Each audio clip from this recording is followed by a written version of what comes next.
Then I got to Vietnam, and I was afraid to carry the M16. In 1966, the M16 was likely to be totally worthless in a firefight. All day you've spent going down a trail kicking up dust, and it had a little dust cover that snapped shut that somehow didn't seem to keep the dust out.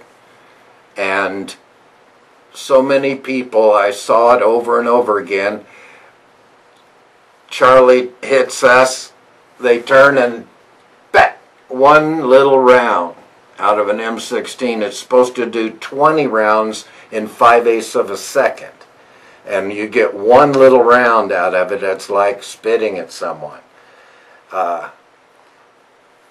Scared me to death to have one round. The M16 was a rifle / machine gun that was issued to the Army? Yes, yes. Made mostly of plastic. It would float if you dropped it in the creek. It was pretty cool though. A real cool toy to give a 19-year-old kid from Indiana. And the M79 grenade launcher, I insisted on carrying in the jungle because I was afraid of the M16s. And to validate my fear, while I was in the jungle, they sent out new buffer springs for everyone who had an M16. They would tear theirs down, remove the buffer spring, which goes back into the stock, I think, you know, and put in the new one to slow down the rate of fire from 20 rounds in 5/8 of a second to who knows what. That slowed it down, but that was a direct response to the pop one shot. Where's my machine gun? That they had to slow them down because they couldn't keep the dust out. What was the M79 grenade launcher? Can you tell us about that? That was my answer to having one shot. If you're going to be able to depend your life on one bullet, I want it to be a ½ a pound and blow up when it hits at the other end. And that's the M79. The rifling in the barrel sets the grenade or the projectile to spinning, and after 250 revolutions it arms itself. Now it's a concussion grenade. An impact will set it off. So that was my choice. Even though one bullet for it weighed a ½ a pound, they required that I carry 40 bullets. A couple of firefights later, I started carrying 80 bullets, because 40 bullets, I'd pop them off and be, now what do? You guys go ahead without me, I guess. It's the worst feeling in the world to be unarmed in a firefight, an active going on right now firefight. How soon was it after you got to Vietnam that you were in a firefight? Well, they put you in P training, they call it, preparatory training, and that's just, they already taught you everything you need to know. You do have advanced classes in booby traps, what to look for, stuff like that. But you're really there for 2 weeks because you have to become, a military term, which is another word for making up a word, climatized. They said we have to become climatized. I believe the correct word is acclimated. But anyway, they climatized us by keeping us in the rear area for 2 weeks just so we could learn that you don't need to lean forward to walk and stuff like that.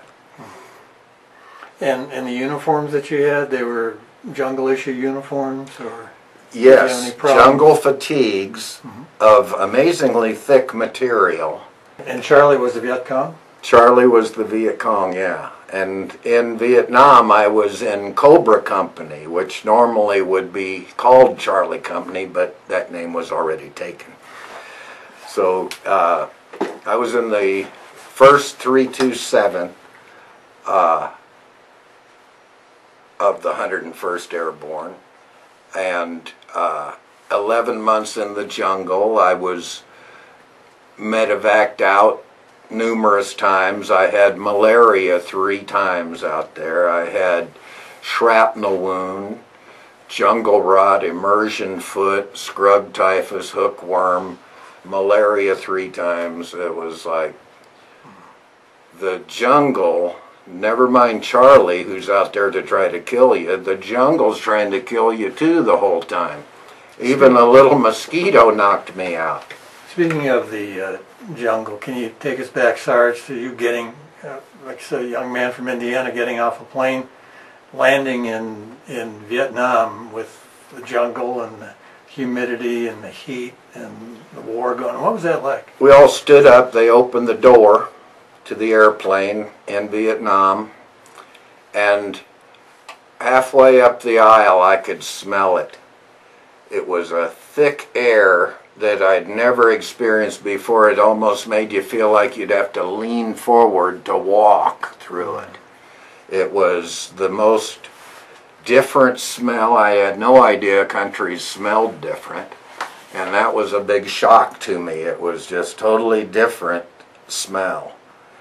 Out in the boonies, we could smell a village coming for a long way. It always surprised me.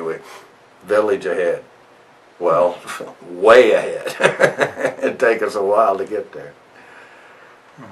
So was it kind of let's say a culture shock for you to get off that plane and get immersed into what's going on?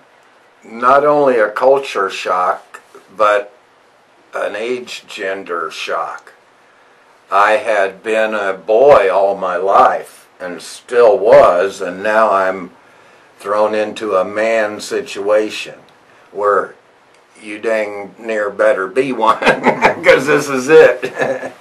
And I didn't know how to be a man really, because my dad died when I was 3. I was raised by my mother and my grandmother and my older sister, so it was like all new to me. And I wanted the same thing there as I'd always wanted as a kid. I wanted everybody to like me and pay lots of attention to me.